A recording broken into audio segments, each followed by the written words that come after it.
அனைவருக்கும் வணக்கம். கணிதம் கசப்பல்ல கற்கண்டு. இந்த சம் பாருங்க. இன்று சனிக்கிழமை எனில் 27 நாள் கழித்து என்ன கிழமைன்னு கேட்டிருக்காங்க. இந்த மாரி கழித்துன்னு கேட்டாங்கன்னா, நமக்கு என்ன பண்ணணும்? +1 சேர்த்துக்கணும். 27வது நாள் அன்னைக்கான நாள் என்னன்னு கேட்டாங்கன்னா, நமக்கு என்ன? 1 சேர்க்க தேவையில்ல.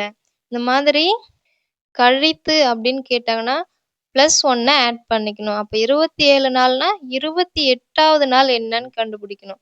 இப்போ இன்னைக்கு சனிக்கிழமைனா, அடுத்த சனிக்கிழமை எத்தன நாள் கழிச்சு வரும்? 7 நாள் கழிச்சு தான் வரும்.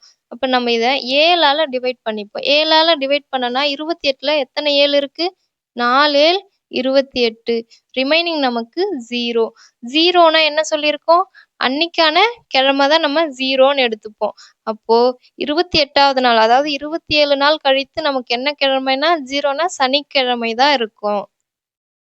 இப்போ நமக்கான ஆன்சர் 0. இதுவே 27வது நாள் என்ன அப்படின்னு கேட்டிருந்தாங்கன்னா, நமக்கு என்ன ஆன்சர் வரும்னா, 27 நம்ம என்ன பண்ணுவோம்? 7ஆல டிவைட் பண்ணுவோம். 7ஆல டிவைட் பண்ணோம்னா 3 7 21. ரிமைனிங் நமக்கு என்ன வரும்?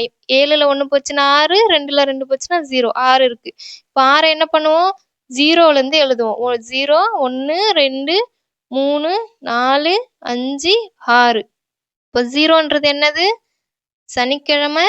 அப்போ 1 ஞாயிற்றுக்கிழமை, 2 திங்கட்கிழமை, 3 செவ்வாய்க்கிழமை, 4 புதன்கிழமை, 5 வியாழக்கிழமை, 6 வெள்ளிக்கிழமை.